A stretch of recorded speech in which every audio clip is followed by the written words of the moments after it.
जो क्लास है वो देशांतर रेखा अक्षांश रेखा तक हो गया था। ठीक है, हम लोग को आज क्लास करना है देशांतर रेखा का। ठीक है ना, किसका करना है? देशांतर रेखा का क्लास करना है। तो वो हम लोग मैप की सहायता से देखेंगे कि देशांतर रेखा किसको कहते हैं। ठीक है ना, ये कहाँ से गुजरता है, ये सारी चीजें आज हम लोग क्लियर करेंगे। ये क्या है? ये विश्व का एक नॉर्मल सा मानचित्र है। ठीक है, क्या है? विश्व का नॉर्मल सा मानचित्र है। अब अभी तक जो क्लियर किए थे, ठीक है, उसमें अक्षांश रेखा क्लियर किए थे, और इस रेखा को क्या कहा जाता है? अक्षांश रेखा कहा जाता है। 0 डिग्री अक्षांश रेखा कह सकते हैं। और अगर 0 डिग्री इसमें लगा दिए तो इसको क्या कहा जाता है? विषुवत रेखा या फिर भूमध्य रेखा। इसको क्या कहा जाता है? भूमध्य रेखा। ठीक है, इसको इस नाम से जानते हैं। लेकिन हम लोग को ये नहीं जानना है, आज हम लोग को जानना है देशांतर रेखा। ठीक है, जो कहां से आएंगे? ऊपर से आएंगे। जैसे अभी तक हमने क्लियर किए थे कि अगर इसको 0 डिग्री मानते हैं, अक्षांश रेखा कहते हैं, अगर 0 डिग्री अक्षांश रेखा कहते हैं, तो यहाँ पे कितना डिग्री आता है? 90 डिग्री आता है। ठीक है ना। लेकिन अगर बात करते हैं हम लोग देशांतर रेखा की, जो उत्तर से दक्षिण की ओर खींचा जाता है, उत्तर से दक्षिण की ओर खींचे जाने वाले रेखा को क्या कहा जाता है? देशांतर रेखा कहा जाता है। और पूरब से पश्चिम की ओर या पश्चिम से पूरब की ओर खींचे जाने वाली रेखा को क्या कहा जाता है? अक्षांश रेखा कहा जाता है। ठीक है, तो हम लोग को अभी जानना है देशांतर रेखा। तो देशांतर रेखा जानना है तो अक्षांश रेखा को अभी मिटा देते हैं और देशांतर रेखा को समझने का प्रयास करते हैं। तो यहाँ पे क्या हुआ कि जैसे यहाँ 0 डिग्री अक्षांश रेखा है, तो यहाँ आ जाता है 90 डिग्री अक्षांश रेखा हो जाता है। ठीक है, तो ठीक उसी प्रकार से ये एक रेखा जो खींचा गया है, जो भूमि को मध्य से बांट रहा है। और कैसे बांट रहा है? उत्तर से, यानी कि उत्तर से दक्षिण की ओर आ रहा है और पृथ्वी को 2 भाग में बांट रहा है, एक पूर्वी और एक पश्चिमी पृथ्वी। ठीक है ना, एक पूरब की ओर बांट रहा है, एक पश्चिम की ओर बांट रहा है। तो ये आ गया पश्चिम की ओर, ये आ गया पश्चिम की ओर, और ये आ गया पूरब की ओर। तो ये 2 भाग में बांटा पृथ्वी को, बांटा कि नहीं बांटा? तो ये जो रेखाएं हैं, ये कितने डिग्री रेखा कहलाएगा? 0 डिग्री कहलाएगा। 0 डिग्री देशांतर रेखा, देशांतर रेखा। आई समझ में? इसको क्या बोलेंगे? 0 डिग्री देशांतर रेखा। ठीक है, तो इसमें ऐसा नहीं है कि इसमें जिस प्रकार से ऐसे खींचा जाता था, अक्षांश रेखा में इस तरीके से खींचा जाता था, तो इसमें ऐसे नहीं खींचे जाएंगे। इसमें क्या खींचे जाएंगे? तो इस प्रकार से खींचे जाएंगे, यानी कि उत्तरी ध्रुव और दक्षिणी ध्रुव को मिलाएगा। ये रेखा क्या करेगा? उत्तरी ध्रुव और दक्षिणी ध्रुव को क्या करने का काम करेगा? मिलाने का काम करेगा।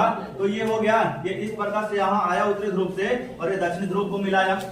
ये रेखाएं भी आया और ये उत्तरी ध्रुव से किसको मिलाया? दक्षिणी ध्रुव को मिलाया। आगे 3 रेखाएं आएंगे, वो भी क्या करेंगे? उत्तरी ध्रुव को दक्षिणी ध्रुव से मिलाएंगे, फिर इधर से आएंगे और इस प्रकार से क्या करेंगे? देशांतर रेखा खिंचाएगा पृथ्वी पर।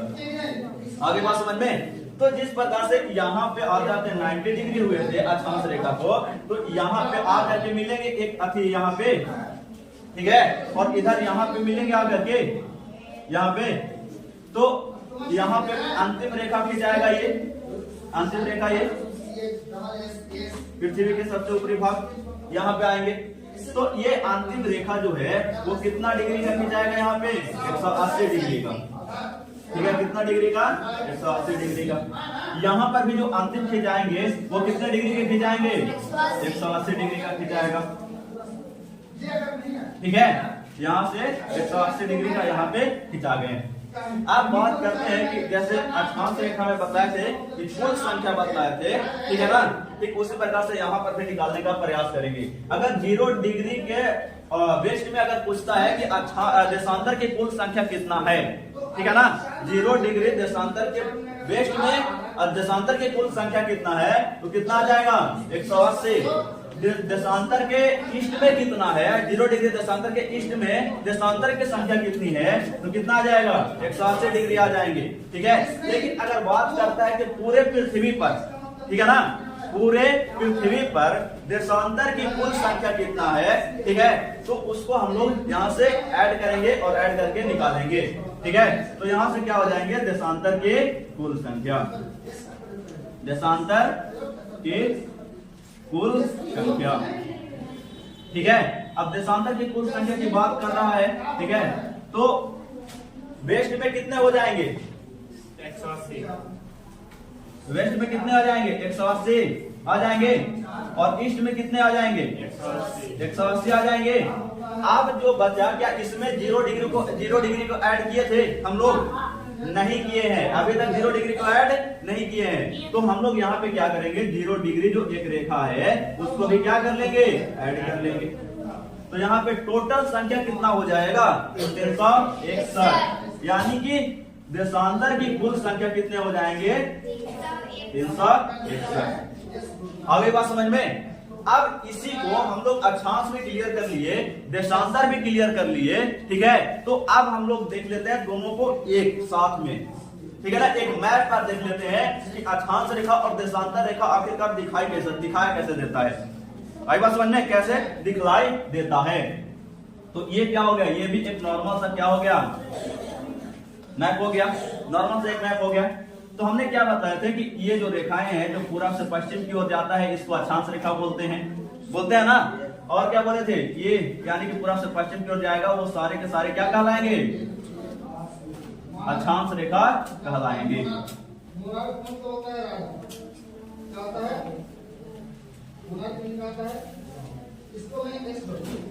इसके अलावा क्या बोले कि उत्तर से दक्षिण की ओर जो रेखाएं खींचे जाएंगे उसको कौन सी रेखा कहेंगे?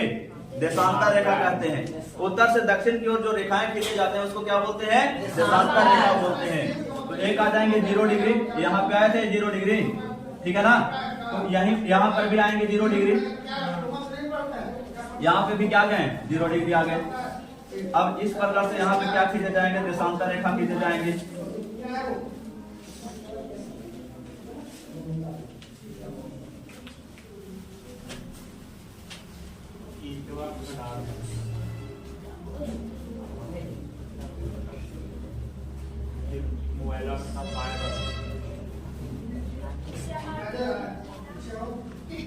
अब ये जो मैप हो गया, ठीक है, ये केवल देशांतर हो गया। ये किसका मैप है? केवल देशांतर रेखा का, ठीक है। लेकिन ये जो बना ये अक्षांश रेखा और देशांतर रेखा दोनों का मैप बना है, ठीक है। तो ये मैप किसका हो गया?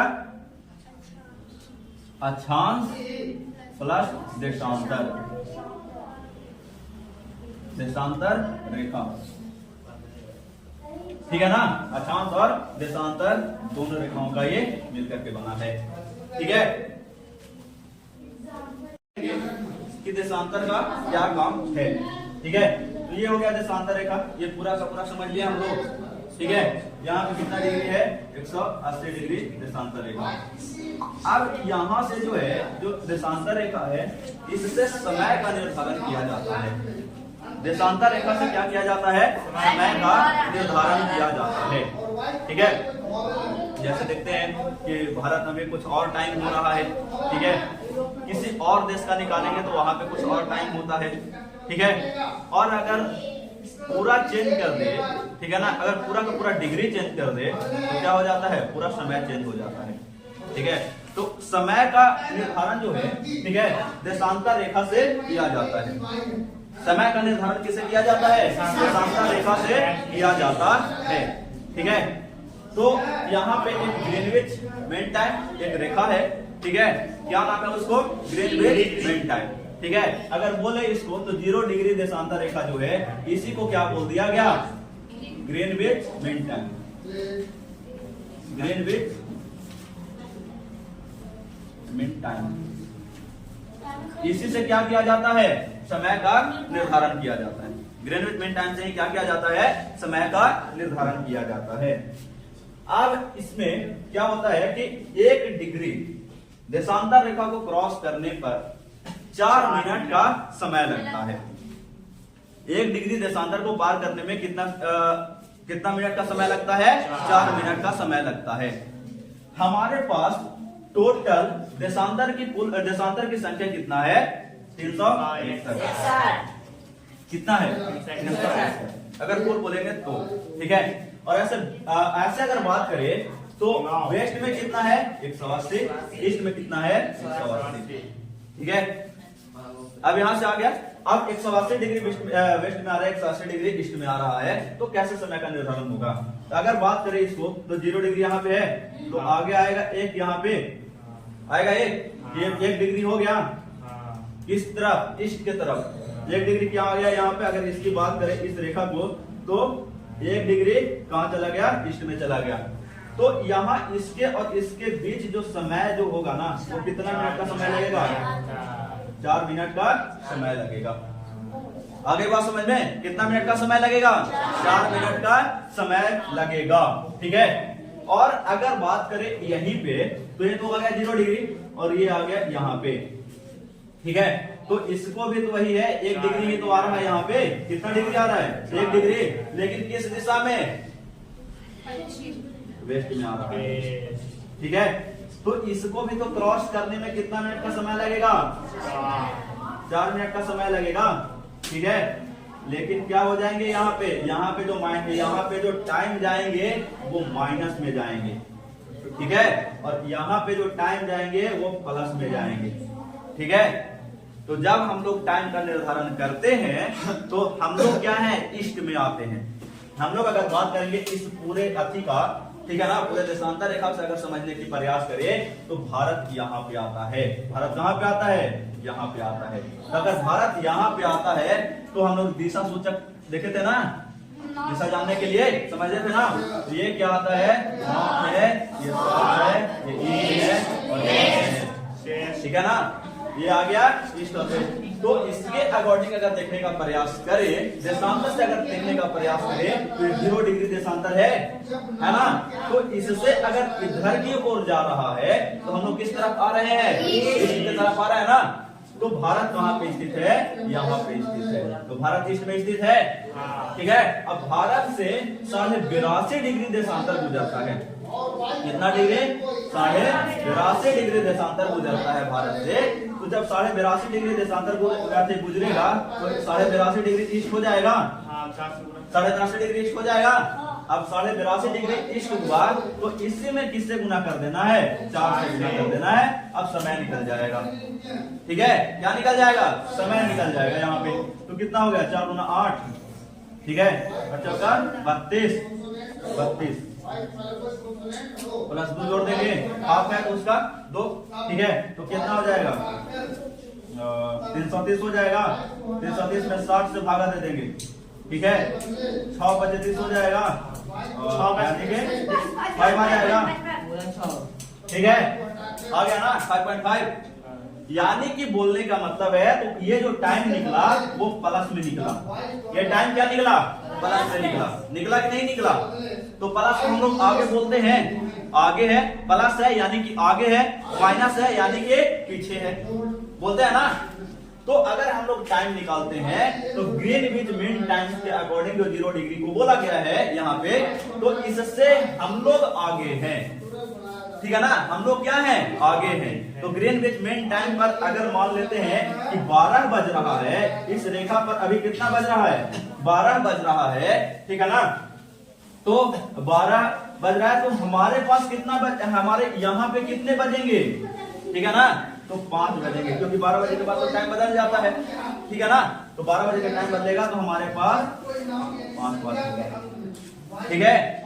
अरे बात समझ में, हमारे पास कितने बजेंगे? 5:30 बजेंगे। हमारे पास कितने बजेंगे? 5:30 बजेंगे। आ गई बात समझ में? आया समझ में? कैसे हुआ? हमारे पास कितने बजेंगे?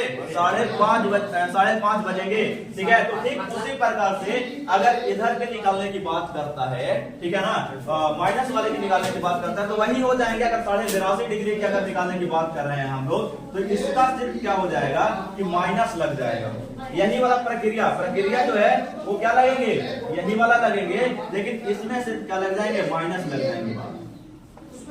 आगे बात समझ में? इसमें क्या हो जाएंगे? माइनस हो जाएंगे, ठीक है ना। आगे समझ में? अब एक चीज और है कि ग्रीनविच मीन टाइम जो है वो गुजरता कहां से है? ग्रीनविच मीन टाइम कहां से गुजरता है? तो लंदन, ठीक है ना। इंग्लैंड के लंदन शहर है, वहां एक ग्रीनविच शहर है। सुनो पहले, इंग्लैंड है देश है, उसका लंदन शहर है, लंदन शहर का ग्रीनविच एक जगह है, ठीक है ना, वहां से ये रेखा गुजरता है, ठीक है ना, इसीलिए इसको क्या बोल दिया गया, इस रेखा को ग्रीनविच मीन टाइम बोल दिया गया, ठीक है। वहां पे अगर 1 बजता है तो हमारे पास कितना हो जाएंगे, 6:30 बजेंगे, ठीक है ना, और अगर वहां पे 8 बजता है तो हमारे पास कितने हो जाएंगे,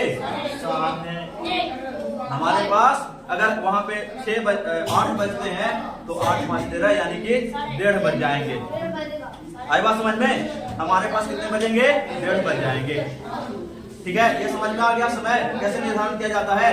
तो यहाँ से 2 चीजें हैं कि अगर 1 डिग्री को क्रॉस कर रहा है, 1 डिग्री देशांतर को अगर क्रॉस कर रहा है तो कितना समय बढ़ रहा है आगे, 4 मिनट का समय ले रहा है। 1 डिग्री देशांतर को पार करने में कितना समय लगता है, 4 मिनट का समय लगता है। तो उसके अकॉर्डिंग हम लोग टाइम भी निर्धारण कर सकते हैं।